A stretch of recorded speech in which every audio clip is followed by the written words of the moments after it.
Into show mode here on Day Wednesday. Welcome everybody to another episode of Sales Chatter, and we are back in the usual setting right now. Yes. And DJ, I just got to say, thank you so much for being so patient on Monday, and Jeff, thank you for jumping in yesterday. I saw the show. What a great show! DJ's getting better at that whole intro thing and getting the video going. I'll try it. But I'll try it. you know what? I'm not as good as you, my friend. But come on now, stop it! I'm gonna have to cut a hole in the wall just to get my head out of here after.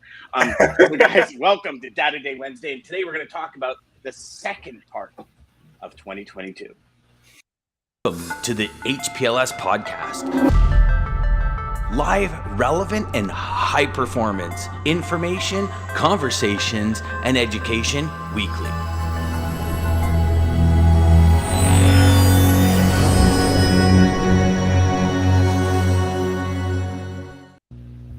Looks like Lisa crushed it by a mile. Here we go. Good morning, Lisa. Well, so I'll tell you, I leave LinkedIn up now, and I seen you popped up live, but I didn't even get the notification. I usually get both, so we'll probably be dragging here a little bit. You mean I popped up, but you didn't?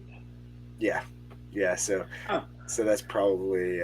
Did you pair the channels? Yeah. Okay. They're up top. Interesting. Yeah. Well, you know what? It's another technological. It's just LinkedIn, y'all. Just keep hopping back and forth. I'm wondering if you use Rogers. It's Did you guys hear about that? That was crazy. Yeah. So, and here's the thing. Here's one thing I didn't know. So Rogers in Canada is the 911 system. Oh, really? So there was a thing on the news last night, and I had no idea until last night. Oh my gosh! Businesses are losing their marbles to the point where the federal government sat down with Rogers and said, "Whoa," because apparently 911 was down. Like there was all these I wake up in the morning, I'm like, God bloody, my internet's down, and I'm gonna have to stream off my phone all day, and it's my wife's trying to contact her mom. She's got a home phone and cell with Rogers. None of it's working. My buddy's running a business. None of it's working. Goes like, nothing's working. My internet, my phone, nothing. So people are submitting orders online and it's going like into cyberspace. And you think about it, right? All of these processes, credit card, payments, acceptance, all of it. Like when we look at how dependent we are, do you remember the old days? Some of you might not remember this, but do you remember the old days? They'd put your credit card in this machine. They'd put this like paper over top. And I remember as a kid, I would go in, and this is how interesting it is when you're a kid and when you grow up. And I remember my first credit card when I was 18. And I'd be looking at my balance and I'd be like, oh man, I got like $40 left on my balance of my card. And it's like $100 thing. I'm like, okay, but by the time they process it, by the time they submit it, I can make a payment. And, so you're like, yeah, go for it. And it's like, yeah, perfect. There we go. But, nowadays you think of the internet and how it's interwoven in every single aspect of our lives. Like, oh yeah, even to the point where I go on my phone, and I know this sounds so minor and it's a total first world problem. Like I can't even adjust my thermostat on my phone. I actually have to walk downstairs. And I know that sounds horrible that I just said that. You did not just say that out loud. I did. That is brutal. But like I know what you're talking about, normally. That does suck. When you have that ability to just mess with it right there. Yeah. You know what it is, DJ? You're lying in bed and you're like, oh my gosh, it's hot in here. Just crank the AC 2 notches. It'll cool everything down. I can go to sleep. And you're lying in bed and you're comfy and you're like, are you kidding me? I have to get out of bed. And this is crazy because I remember when we didn't even have a remote for our TV and I'd have to go and change the channel. And for all of you that didn't know, that was a dial on the TV, like click, click, click, click, right? And it was, or like a button where it's like 7 stations and it was almost like an 8-track radio where you got to click buttons. But so it's like one of these things where you're like, damn, I got to get out of bed. Now you're not comfy. Now you sit down again, and now you're like, you know what I mean? And I know it sounds so minor compared to what. Was it a color TV? I eventually we did get a colored TV. Yeah. Oh, okay. Yeah. All right. So but when I was first a kid, I remember playing. I grew up very, very poor, and we grew up in what they call a co-op facility, where it's like Right. everybody's rent's different based on your income, right? Right. And I remember playing Atari because my buddy lent it to me, and I remember playing, and it was just that one where it was just like beep, beep, beep. Yes. But it was the best Pong. thing since sliced bread, right? Yeah. And I was like, oh my gosh, like you'd play it for hours. It's literally just a ball, a pixel actually going back and forth. It was so cool. And it was black and white TV. And then when color came, I'm like, oh my God, they're blue. And when they blow up, they're red. I'm like, this is the best thing ever. And now I'll go downstairs and my son will be playing like YK10 basketball or something. And I'm like, oh, who's playing? And he's looking at me like, what are you talking about? And it looks like you're watching an NBA game, right? And I'm like, who's playing? He's like, it's a video game, Dad. I go, no, it's not. Like, I'm like, okay, am I totally out of the scoop here or what? But Oh yeah. Joshua says, Data Day is my favorite. Yes, sir. Yes. What's up, Josh? Yeah.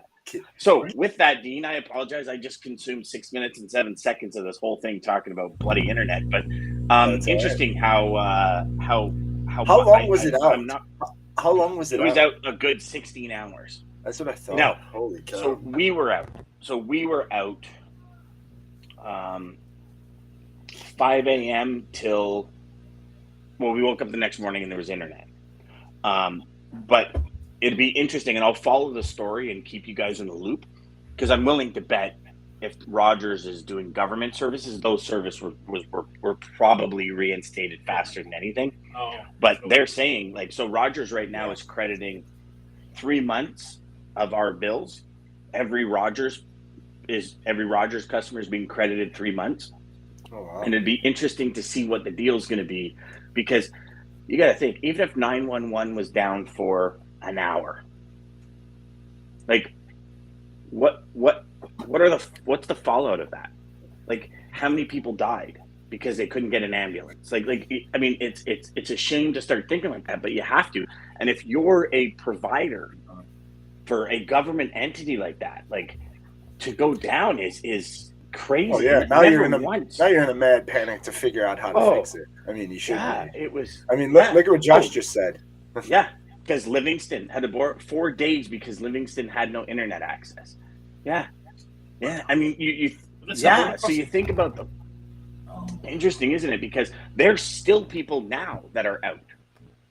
Like, still now, and we're talking. That's what I thought. I thought I heard that. Yeah. I thought there was some we're talking still without it. What was this, Friday, DJ? Was it Friday? Yeah. It was Friday, yeah. So there's still people out almost a week later. Still no, and this is the thing.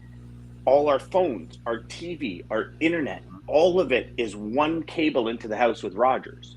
Super convenient, but when one goes out, everything's gone. Like, it's gone. When your internet goes out, your phone's gone. Everything, your fax line, everything. So as a business who uses Rogers, all of a sudden every single phone line's down. Right? How long does it take to get the message out? Because you can't even send a mass email to all your clients because your email's down. Right? Like, it's just this snowball that, like, and it'll be interesting to see what the end dollar amount is that Rogers spent.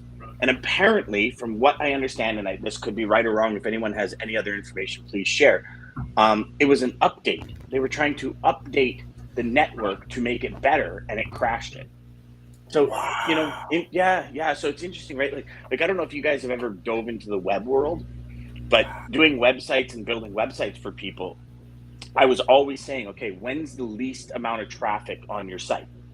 Well, it's Sunday night. Well, that's when we switch your site over. Like, if you're moving from like a WordPress to a Joomla, or, you know, if you're transferring servers or anything, you always do it on the time when there's low traffic, because there's always something, a little glitch, or some images don't transfer properly and you got to reinstate the images or reinstate the hyperlinks. Like, there's always this few little details on the back end that nobody really thinks of. They think it's just go ahead, transfer it. So you think of, you know, hundreds of thousands, millions of people using this system that they have to update. Right? Hence the reason they start at like 3 a.m. and go till 5, because most businesses are closed. You know what I mean? Volume of calls and incoming is down. But very interesting. So it's something that I actually think Josh's comment here, 4 days because Livingston had no internet access. Like, and you know what, Josh? Here's the second thought to that. Would you not think a company the size of Livingston, who like UPS owns them, would not have a backup of some way, shape, or form, like a link to Elon Musk's satellite or something. You know what I mean? Like you would think because Starlink. well, I mean, but here's the thing, right, DJ and Dean, you would see this as well. Think about what that disruption. If every Livingston customer could not clear customs for 4 days, how does that disrupt the supply chain as a whole? Whew. Because And speaking their of, what do we internet got going on? here, well, if their internet access is here, does it affect overseas because the communication's here? You know what I mean? Like there's all these what ifs that we I think are still going to come out in the wash, honestly. Yeah. Agreed. So, with that intro,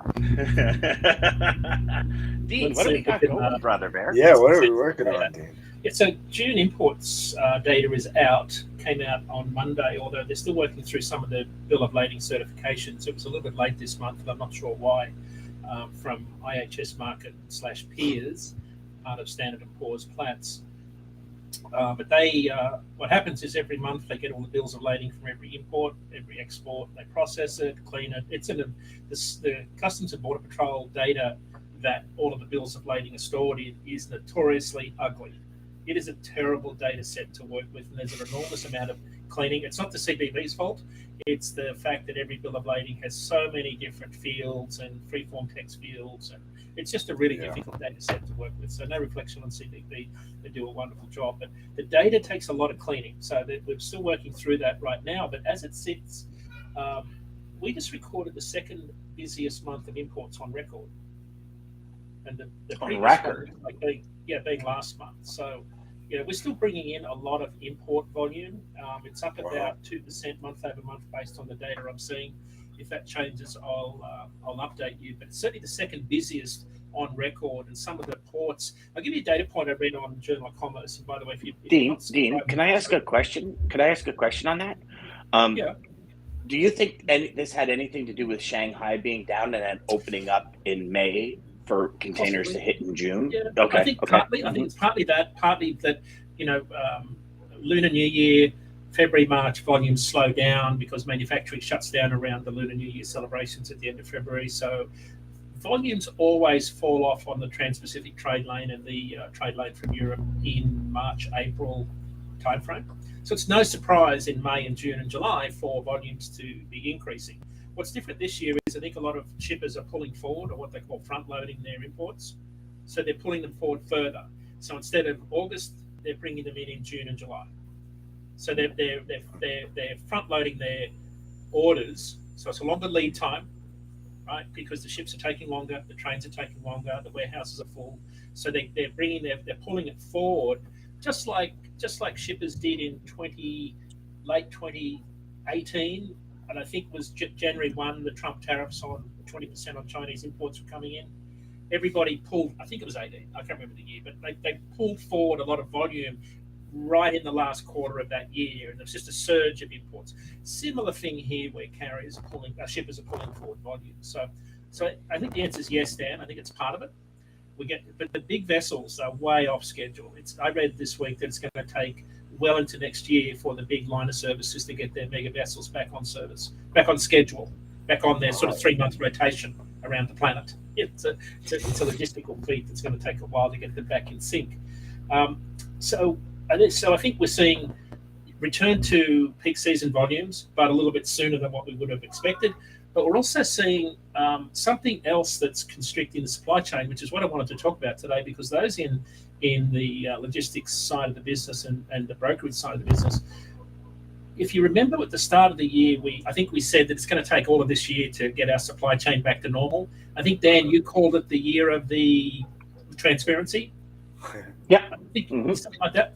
So it's going to play out just like that, because the inland supply chain is where the problems are as much as anything now, and it's got to do with shipper detention times and dwell times. And so if you work back from, I think shippers are telling us the labour problem's being resolved. So they've got labour in the warehouses, but their warehouses are full of inventory, and that sometimes it's not the right inventory. We talked about that last week. So the warehouses are full, and this is going to take a while to work back to the port thing in Savannah that I want to get to, because I think that's an indication of what's to come.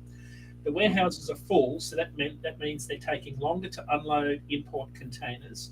Those import containers are sitting longer on chassis trailers.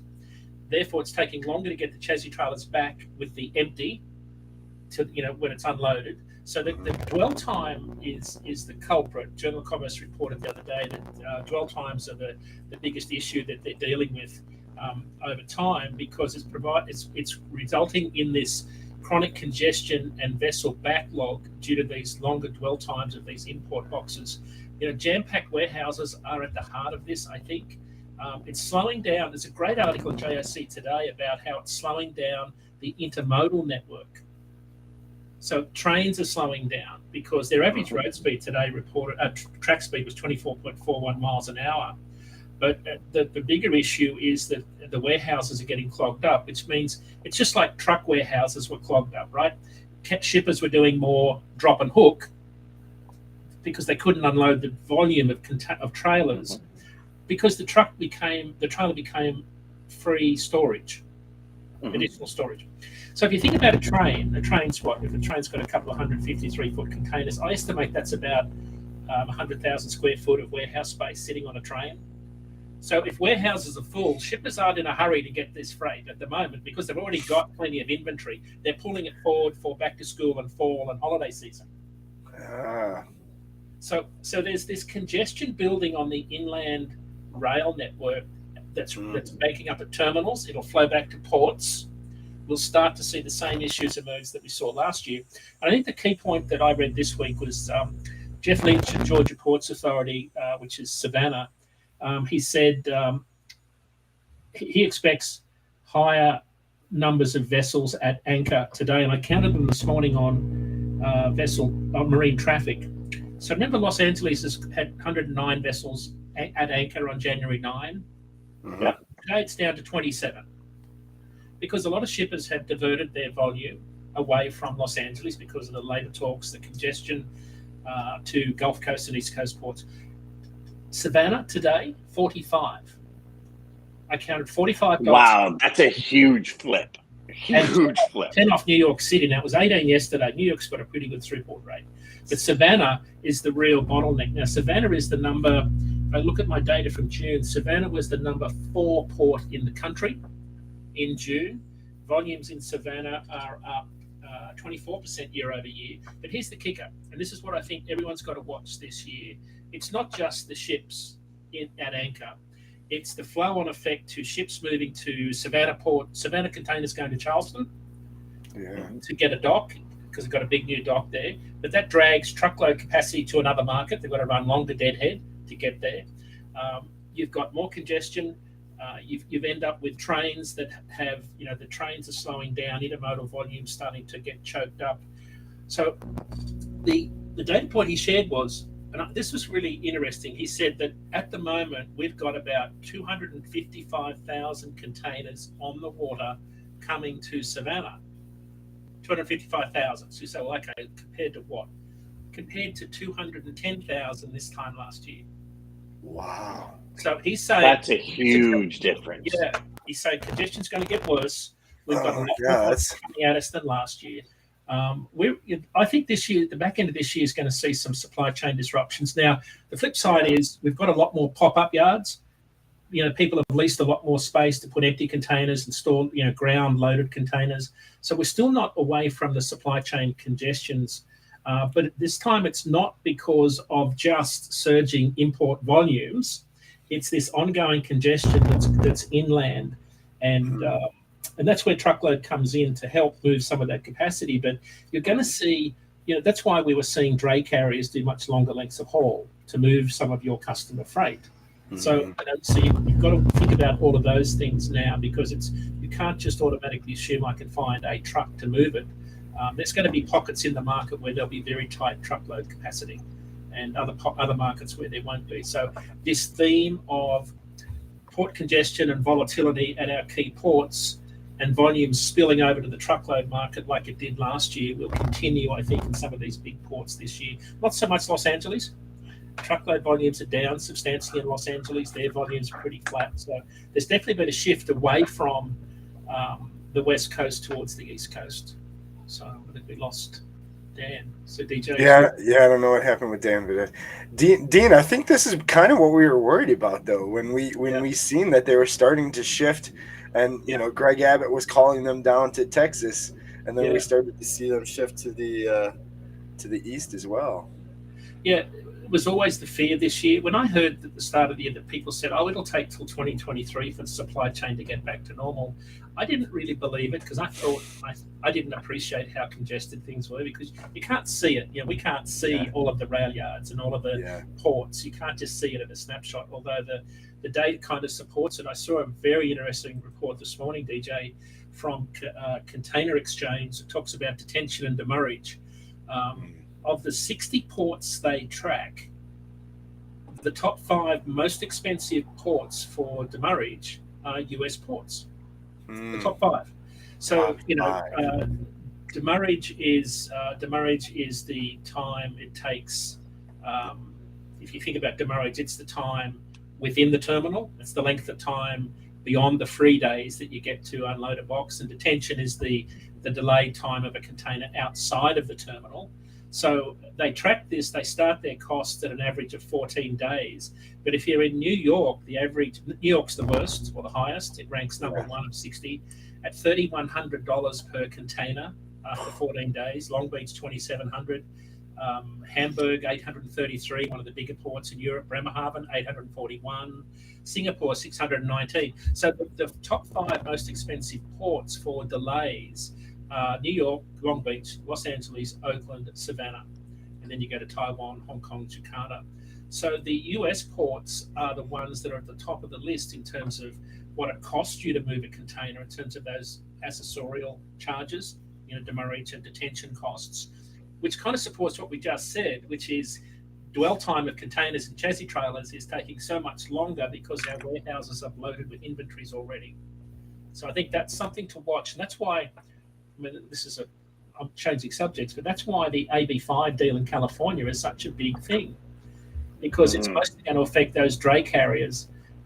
There are 1,000. I mean, there's something like 9,000 owner-operators in Oakland alone that are impacted by this. There's tens of thousands of guys and girls impacted in Los Angeles. And it's interesting, 6 a.m. today Eastern, in fact, half an hour ago, all of the dray operators in Los Angeles were meeting for a stoppage, a strike. Yeah, so, I see that. Yeah, so AB5's not done and dusted because I'm changing subjects, but this has got to do with delays within warehouse markets. And I think Los Angeles is going to get even more congested and delayed because a lot of those leased on owner operators that have been draying containers all around the city, some of them are being forced out of business. Some of them will go out of business. Some, are going to go slow and protest like they're doing today. That's going to create more congestion in Los Angeles and kind of reinforce why shippers would want to divert their freight away from Long Beach and Los Angeles, or in fact any West Coast port is what exactly. So there's some interesting things going on in the supply chain. We're not out of the woods yet in terms of delays. We used to, when we were bringing in, one of my customers would bring in about 3,500 containers a year. We would get, and we would come in waves, right? Because it would come out of Israel, and in different areas. And when it would, in Portugal and that kind of stuff, and when it would come out, you'd have 5, 10, 15 containers go to the yard, and they'd all get put on the same ship.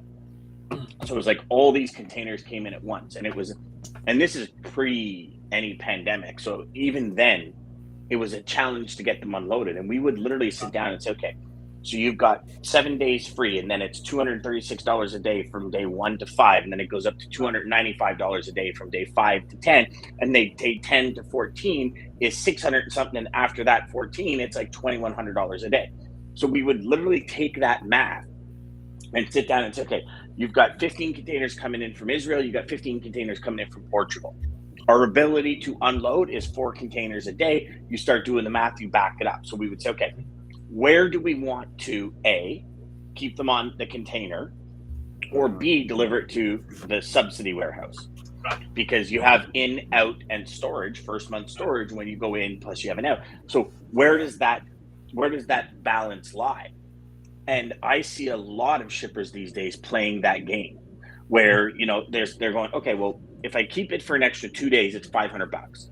Mhm. But to get it into a warehouse, then to get it back out, I've got $500 just in, out, and Exactly. storage, Right. plus the next set of transportation to get it where can get it back to my facility. Right. So it's like, okay, well, how do we, and this is the big game of checkers, chess, whatever. It's probably more like chess because there's got to be strategy involved in just checkers. But the big game of chess that a lot of shippers are playing is, when we talk to Flair Flexible Packaging, he's got 1.2 million square feet outside his facility that he never had before. That's a lot of square footage. That's a lot of outside warehouse. Yeah. And he goes and he's playing a consistent game of, what needs to go where and how is it going to impact overall costs. Because Right. if you look at it and you say, okay, we spend an extra $1,000 a container and you're bringing in 100,000 containers, there's $100,000 spent. What's the ROI versus your product, right? Like if we go back to my customer with bed sheets, his overall profit per container was $7,000 prior to all the prices going up. So when it was $3,500, $4,000 to come out of Asia, his profit was $7,000. It got to a point where it was costing him $4,000 just to get it to inland Canada. Then it's shipping it to customers. And he says, what do I do? Do I just lose the customer and not lose the money, don't make anything? Or do I bite the bullet and suck it up? And it's a big conversation that we need to have with our customers. Like, what does this do? Yeah. How does this impact your bottom line? Mm-hmm. Yeah, this is a very nuanced subject, right? Because a year ago it was labor, now it's space, right? So in space, can I quote you what's in this article from an unnamed apparel and footwear shipper in this General Commerce article that was out yesterday? I think it's fascinating because it really supports what we've been saying. It said that its warehouses are full because big box retailers are not taking the inventory amid slowing retail sales. They came to us 30 days ago and said, we'd like to take your orders, but we can't take them now because we just don't have any space. And of course, the person on the phone says, well, we don't have any space either. Problems are very different than a year ago, guys. This is the issue. Last year was lack of labor to unload containers. Today it's space because the inventory is not turning. Right. So a lot of retailers took the gamble on getting the volume in, pulling it forward, thinking the sales would be there. That has slowed down because of inflation and a whole range of other things. So this is a very difficult situation it's just a space issue. And I think that's going to really clog up. So on the truckload side, you could certainly see a higher number of drop trailers being kept longer. You could certainly see a situation where more drop and hook is going to be required and more trailer pools. And I think that's what David Jackson from the CEO of Knight Swift sort of intimated about 3 weeks, maybe 4 weeks ago on an earnings call. He was talking about a bigger switch towards trailer pools and more drop and hook as a way to get more efficiency, which makes complete sense. 100%. And also, if you drop and hook with a trailer, not a container, you get that free storage thing again, because they don't necessarily need to unload it that day. They can unload it the next day, maybe the day after, so they get 2-3 days. You do that on 100 loads. It's strategic planning. 200 days. Unlike the 53-foot trailer, that's probably, there are detention charges beyond a certain period of time, but I think trucking's far more generous in that regard, because on the international container side, you're paying rental per container day. That's why your demurrage and detention charges are well over $3,000 out of New York City. The other thing that's sort of looming here is you think about where are all the empties going to be stored? Like, so how do we get the empties back overseas? Like, how do we get the trains loaded, the 2 mile long train with empties, running all the containers back to the ports? Where do we physically store all of these empty containers? Like I said, there's another looming issue just around that. We covered that a fair while ago, but lots of congestion around ports. That's the alarming statistic that's popping up today. And then it comes into like what we've seen in BC for quite a while now. Right. Getting appointments to return a container is a nightmare. Yeah. And then when you try to get an appointment and the port can't give you the appointment, the container company charges you detention on the container. And it's like, well, hold on. I tried to get an appointment today. The port couldn't give me an appointment the next week. Why do I have to pay it? This is but for all you salespeople out there that might be moving ocean, and Joshua could probably jump in here. Yeah. It's a reality of customers going, well, why is that my problem? Yeah. Right? Like I one customer of mine, we unloaded it within 3 hours and called the company. I said, you got to come back and get it. The company says, we're jammed today. We'll come get it tomorrow. They never got it the next day. And we're calling them. We get it delivered. They come back to us with a $2,500 bill. And I said to my customer, I said, absolutely not. And I said to the 4PL, I said, absolutely not. This is not happening. They said, well, you owe it. I said, no, we don't. We called you and told you it was delivered. Now it's on you to get it back to the port. We did our job. We unloaded it in 3 hours. And we fought it to the point where they just said, okay, we're going to absorb. We don't want your business anymore. And I said, fine, I don't want to deal with you anymore.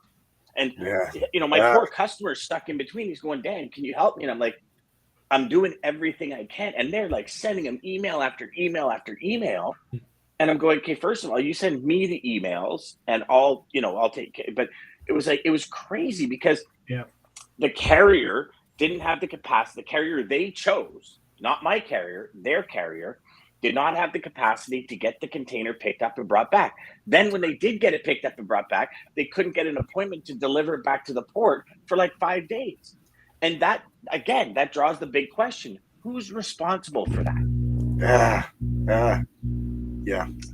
Any customer you talk to will be like, hell no, that mofo is your problem, not mine. Yeah, you pay. Yeah. As soon as that email goes out saying emptied, come pick it up, period, or exclamation point, send, whose responsibility does it become? Joshua's live today, brother. Boy, are you running right now or something? You must be all over it, brother. I'm just wondering, you probably have thousands with problems, 100%. But you know what? That load, and you sharing with that with us, really gives us some insight as to how much this internet delay helped hurt. East Coast ports are still a mess, but the biggest problem right now seems to be available equipment in the inland rails. 100%. Joshua says, I moved a container last year for $75,000 in rail storage because of that graduated scale. I really hope that's 75. I think it had $75,000 in rail storage. In rail storage, that's 7,500 or 75,000. You said 75,000. Yeah, it says 75,000. If it's 75K in rail storage, no wonder these people are making bank, man. Jesus, Brian, my man, railroad. Brian, I love that. What's that cheat code actually for? You got to share it because I know that's a real cheat code. That is a real cheat code. Which one? Up, down, left, right. It really is. That's so funny. B. I don't know. Elect start. It's a Nintendo game. I just can't remember what. Oh, you guys go. That's hilarious. It comes down to effectively educating customers. The biggest offenders are those charter vessels. I've had some stay out of port for up to 3 months. Holy crap! Joshua said correct. I knew it. and he said 75K. Oh my god. 75K. Okay, now I know what you're talking about. Contra. That was like the best game ever. That was to get all the weapons. That's to get all the weapons. Yeah. Endless lives. That's what it was. Life. Endless lives. Yeah, endless lives. And you would just go and go and go. Thank you for sharing that, Brian. That's hilarious. That brought us back to you. I should have had the original Atari shirt on today. That brought us back. Dean, I gotta bring this up. So Samantha Jones, shout out Samantha, great article. She had a post 2 days ago about nearshoring, reshoring, and talking about, so it kind of justified our flatbed idea. She said construction of new manufacturing, according to this Bloomberg report, new manufacturing facilities in the U.S. has increased 116% this year. We're seeing some insane volumes coming across the border in flatbed, like around Laredo, like really tight crazy capacity in Laredo, like off the charts volumes in the spot market. So just fascinating. I think nearshoring is going to be a lot of that. We're seeing a lot of steel will move. It's very similar to 2018, like both rates and volumes. Very similar year, both very strong industrial economies. So there's I think it's a pretty strong economy yet. The fact that diesel prices have come down a bit, we're still not out of the woods there. I mean, that's the single biggest thing that's driving the truckload market right now are diesel prices. They're down 24 cents in 3 weeks. Now the EIA came out with their weekly update on Monday on time after not publishing anything for 3 weeks. So that's good news. But I think it was 568. Still a long way from where we need to be for carriers to be sort of comfortable and still in business. Have you guys ever noticed how this all works? So we were well over $2 a liter, which comes out to over, I think it was $8.70 a gallon. And when the Ontario government came out and said, okay, we're going to get like 12 cents off, then another 6 cents off and everything. And I found myself yesterday driving by a gas station. I have 3/4 of the tank left, and I drive by and it says $1.71.9 a liter. I'm like, oh my God, that's cheap. And I stopped and I went, holy shit, how does this, like, it's crazy how we, like $1.71 is so expensive for fuel. Like it's literally insane how expensive that is. But compared to the 210 or 2.9 or 2.8, it's cheap, right? So like it's this programming where it's up so high that when it comes down to a level, you're like, this is cheap. Same thing happened with wood. Last summer, wood was so high. I go back to buy wood this summer and I'm like, damn, that's like $4 cheaper. I'm gonna buy 4 of them, right? And it's like, no, but 2 years ago or 3 years ago, it was $9 cheaper than that, $10 cheaper. And it's like, it's funny. We had a friend of ours come over, and he's helping me finish off a lot of the little tiny intricate things on the cabana. And he says, so how much in wood is back here? And I went, well, we did this part for this much. And I said, we did that part. And I look at the difference, and there's probably more wood at this part, and it was half the price of the second part. Like, insane. And then I think this is where a lot of these market rate fluctuations give us that false sense of, oh, it's cheaper today, let's go for it, right? And I just think it's that programming, it's that paradigm shifts that we've got to consistently make. Joshua's all over it this morning. No, Josh. You seeing this? I love it. Joshua, He took a break from running today, these, at least right now. Yeah. Thank you, Josh. Yeah, I know. Having a hold of these containers for so long increases your line haul and fuel rates, because not only is there the logistics of delivering the container, but the logistics of storing it too, 100%. And then you have your on-off fee, like your on-off, your chassis fee. Go ahead, Dean. No, the lifting fees, yeah, absolutely. You can't ignore those. Yeah, and I mean, they might only be $50 a container, but that's $100 a container on off, right? Then you add the extra 250, 300, 500, 600, 700 in storage. There's $700-800 US. And then, now your delivery fee, or then you keep it for 2 days at your place unloading because you have no space for it. I mean, it adds up huge. Joshua says in LA, they were out of space to store containers in carriers' yards. They were storing them in the street and racking up $250 a day in tickets because they had nowhere else to put empties. Yep, absolutely. Says it doesn't make sense. To be honest, TBH in mid 2000s, oil was over $100 per barrel, and fuel prices were a third of what they are today. Yeah. Great point, Josh. I don't think anybody really knows that, but yeah, great point. Yeah. It reminds me. So today's Inception call, we instead of yesterday, because I was delayed at the hospital, we're doing a makeup call of Inception today, and it's all about this fact of what is really a good deal. And Prime Day is going on yesterday, today, and tomorrow, right? Yep. So everybody's aware of Prime Day. It's like this huge event. Right. And it's interesting because I noticed something this year in Prime Day that I've never noticed, and I think we are seeing the same thing in logistics. I bought a speaker last week, for an outdoor waterproof speaker, and I paid $56 for it. And I was like, okay, it's a 50 watt, it's got a big bass, it's all we need out in the backyard. So I get a Prime Day deal. I'm on this morning on Prime Day, and I go in, and the same speaker is regularly $89 at a 27% discount for $64. And I'm like, hold on. So and it's the same speaker. So I'm like, I don't think I paid that. So I go back in my orders, and I realize, and when I bought it in the orders a week ago, I had like a 6% discount because I'm a Prime member or whatever. And so like they literally jacked that price up to reduce it. So it's interesting because, we look at these Black Friday deals. We look at these, for us, it's Boxing Day, the day after Christmas. And we look at all these deals.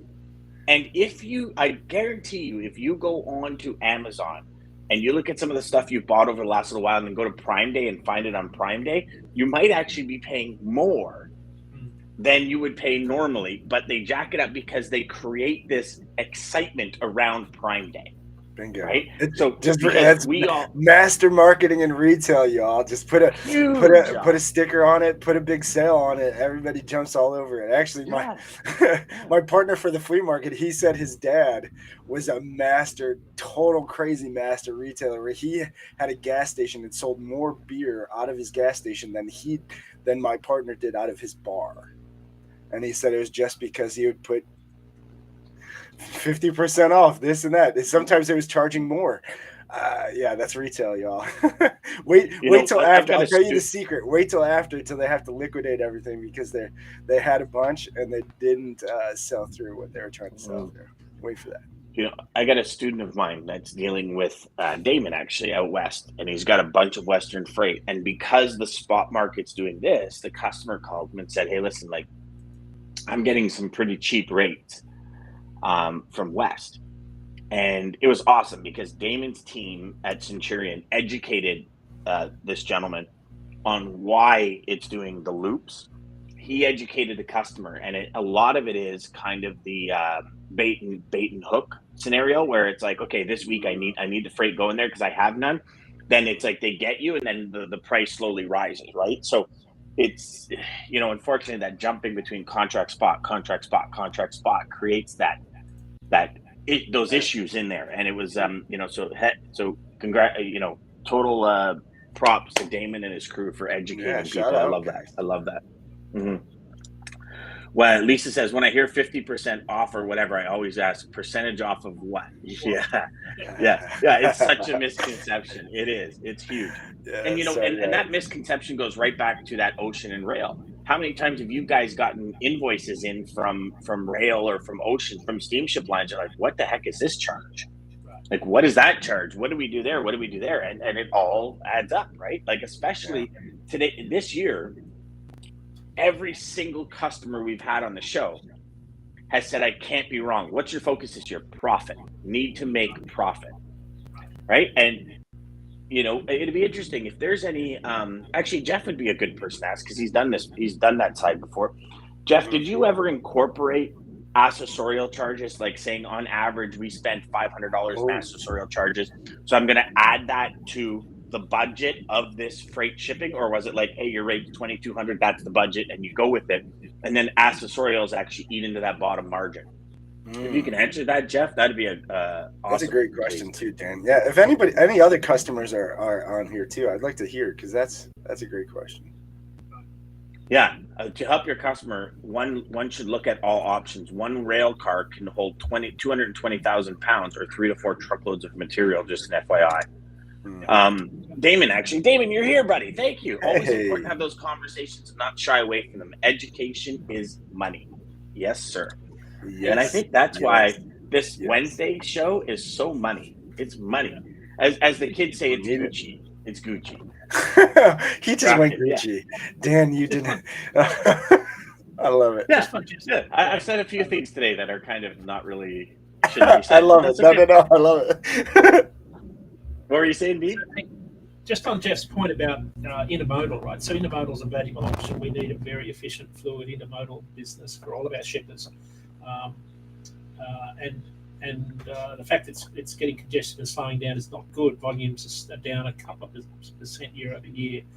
But if you look at the cost of moving freight on a train, intermodal train versus truck, shippers are saving about 32% over truckload right now. That's contract. On the spot market, it's only 10%, right? So the rates on railroad intermodal spot rates are closer. There's still a 10% premium. We covered this 2 weeks ago. So you're only saving 10%. When you get to 10%, it's almost better to use truckload in the spot market for those intermodal moves.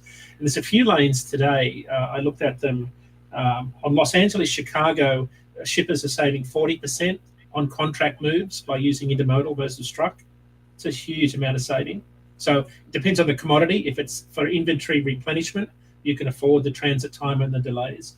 But Chicago, Dallas, Baltimore, Chicago truckload is cheaper at the moment. So there are probably some lanes where truckload is going to be a better option for your shippers. But overall, right now, the way rates are sitting, shippers are doing pretty well on the intermodal side, and we need that system to work. Definitely. Brian and said and he's at biased 10%, if you're only 10%, to control the visibility, the time frame, like all of that, exactly. It's you're worth probably the going to 10% at choose that point. truck over rail for sure. I mean, at It's 32%, Yeah. well, and at 32%, you're going to adjust time schedules, right? Like you're like, okay, 32%, that's a big nugget. But if you look at it, $1,000 load, 10% is $100. Yeah, Right, hey, if so- the warehouse is full, I'm not in a hurry to get that train rolling. So, Yeah. so there's that. Yeah, and that's, I mean, and you can see more people resorting to that, meaning normally that would do truckload saying, well, I'm actually going to put it on rail because I buy myself an extra 5 days to figure out what the hell's going on in my warehouse and make space for this stuff. So it's like kind of you're getting both ends of it, right? Yeah. Well, you see, Brian is biased because he's the railroad sensei. He's big in rail. He's very biased.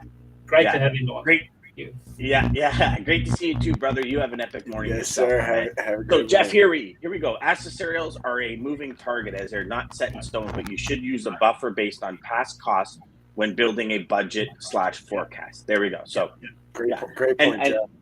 yeah, 100%. I think every shipper should. I mean, I'm pretty sure at this point, most shippers are saying, okay, we've averaged out how much we've paid in demurrage or extra charges and accessorials, and kind of here's the number.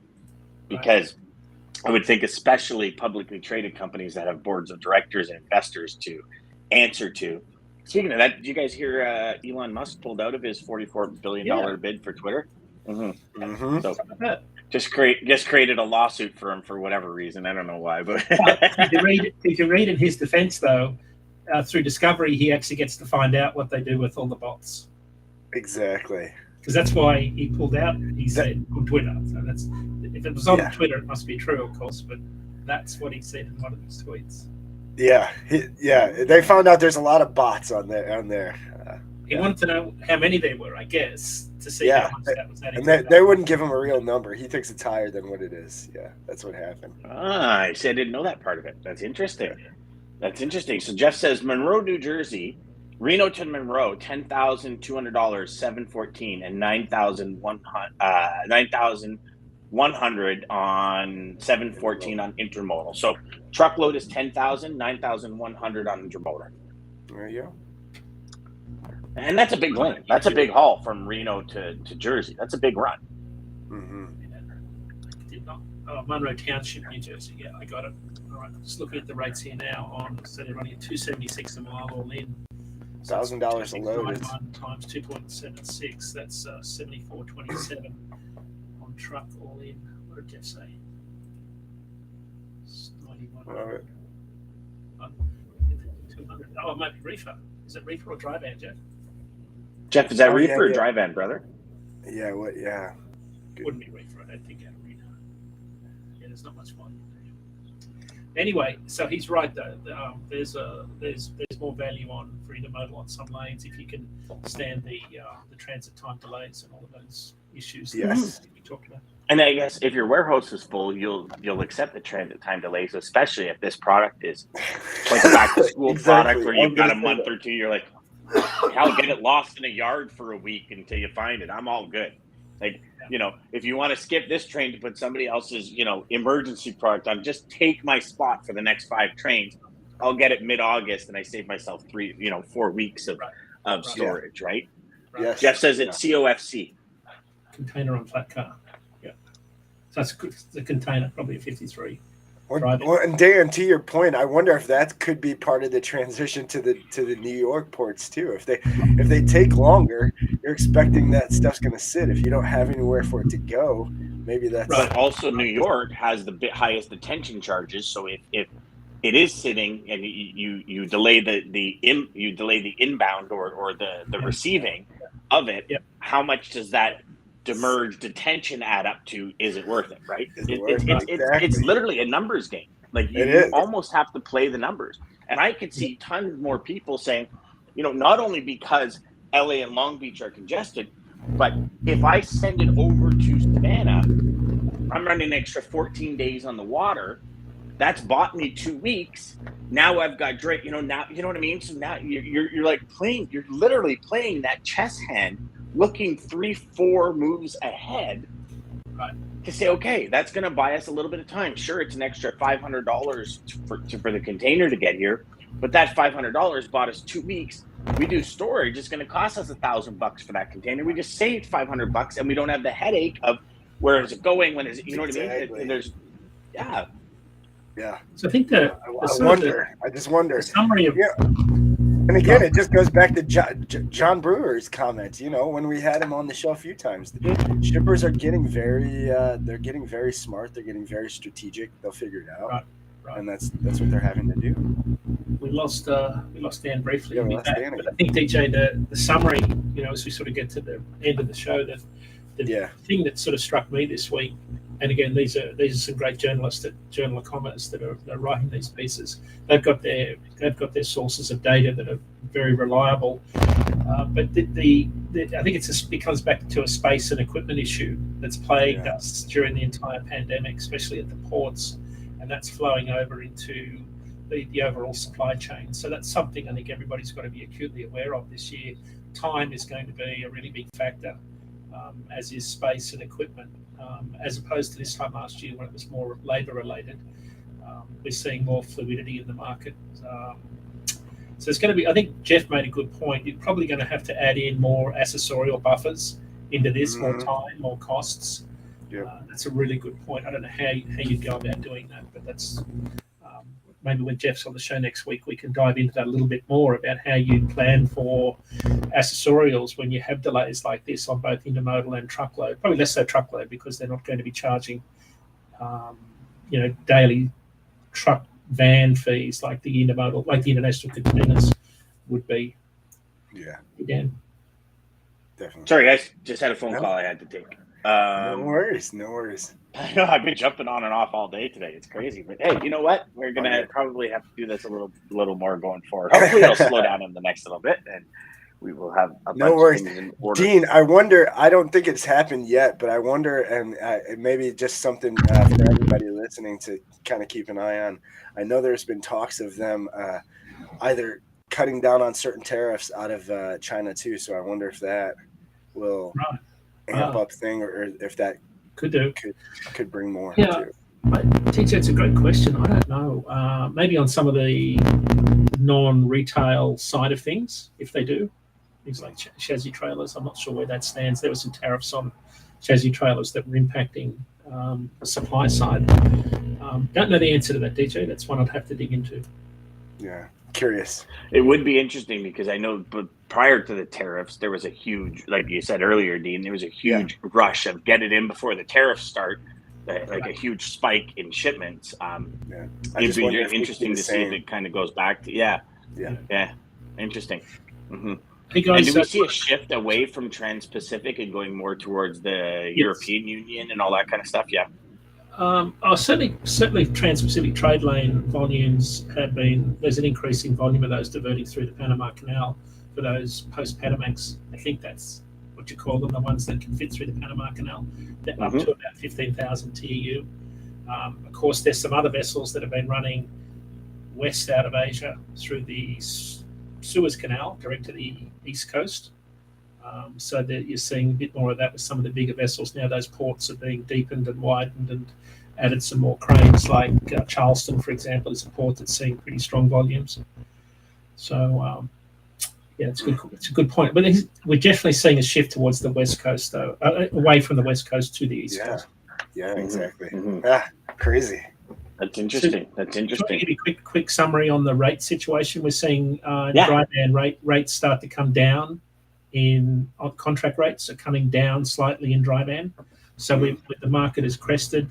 Early part of June, they're down about 6 cents per mile from the June average to the first 2 weeks of July. So contract rates, after 6-7 quarters of double-digit rate increases, those rates are coming down.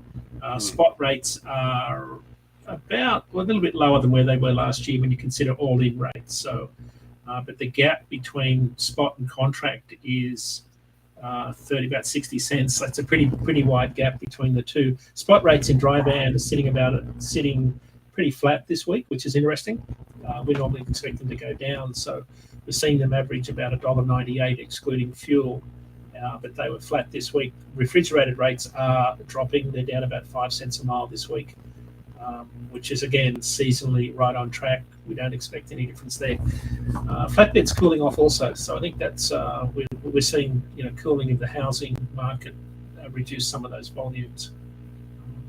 Well, we're seeing a lot more houses on the market, and they are going a lot slower than they used to go. Right. It's a total shift, and I guess that's inflation. Yep. You brought up something, Dean, that I think everyone has to pay attention to if you have contracted rates. So you're saying spot rates are now 60 cents a mile lower than contracted rates. At what point do you see shippers coming back and saying, hey, whoa, time out? Like, can we adjust some of these contracted rates? Yeah, I think they're already doing it, Dan. I think carriers are already going back to shippers looking to renegotiate their contracts to secure the volume because they know the market has cooled off.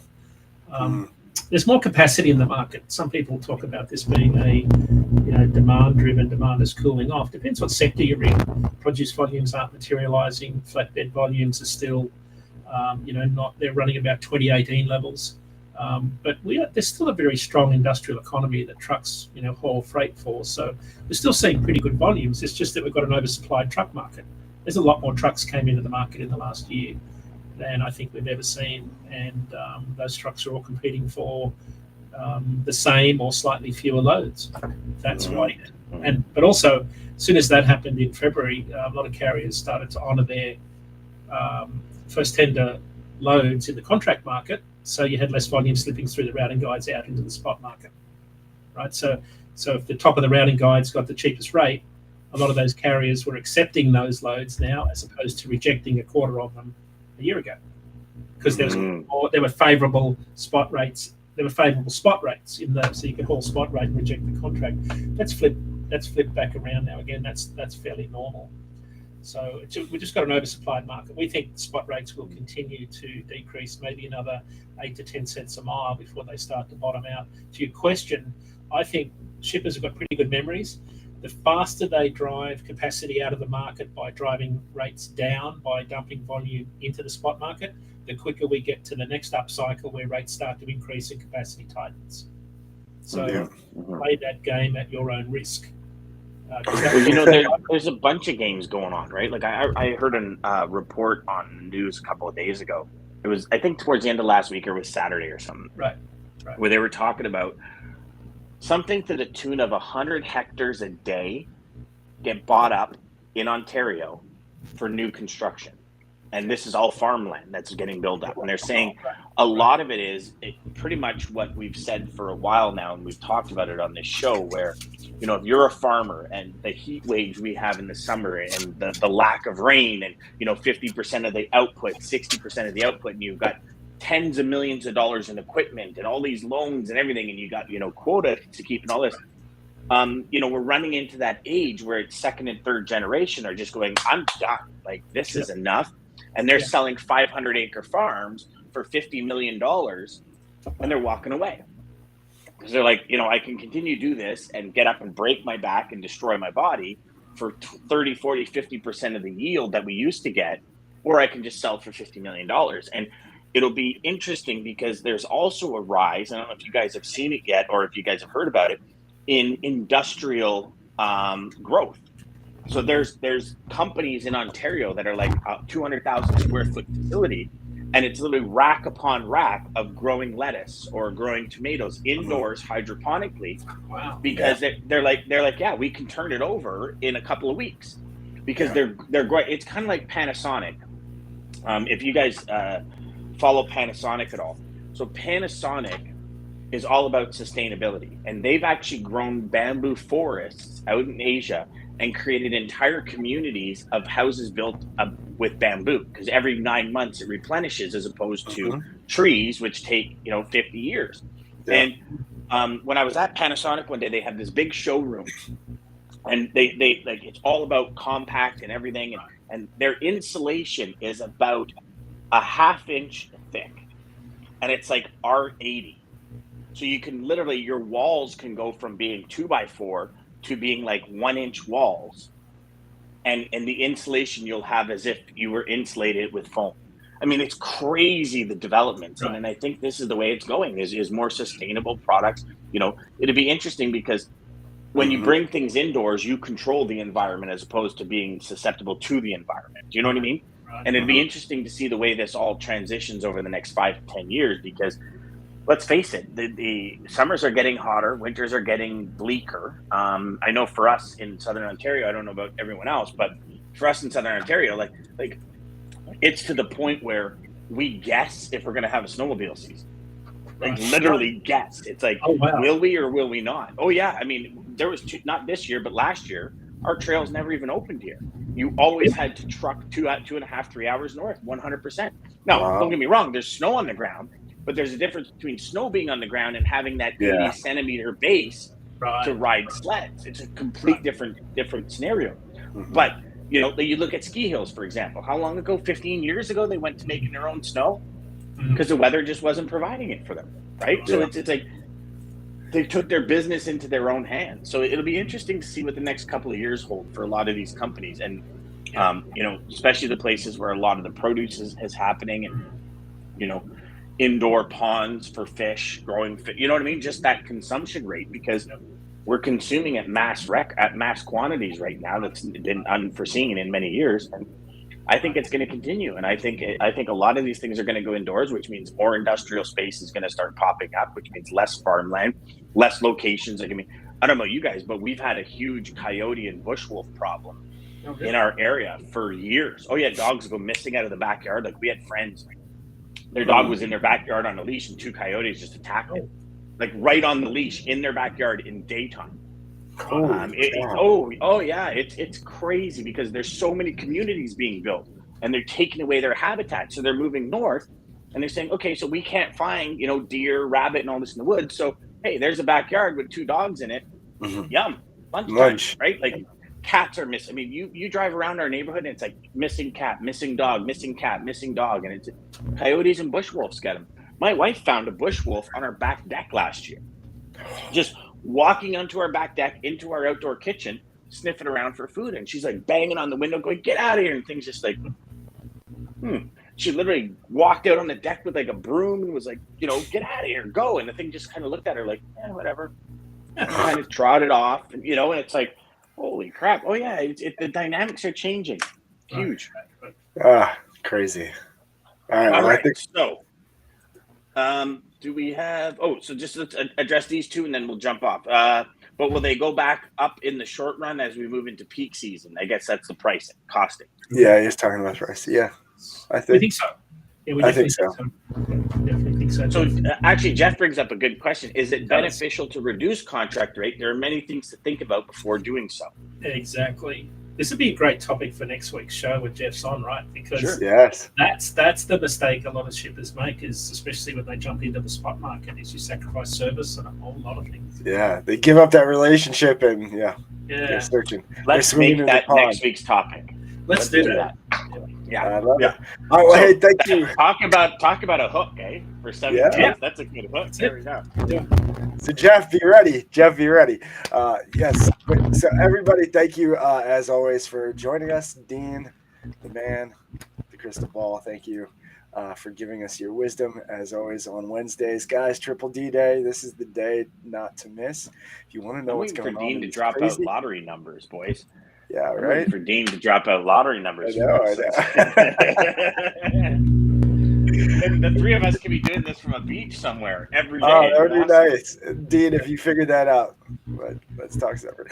Tell me first. Thank you, everybody. Thank you, everybody, for joining us as you do weekly. Tomorrow, don't miss it, Steve Rizzo. Conversations with Bob. Come on now.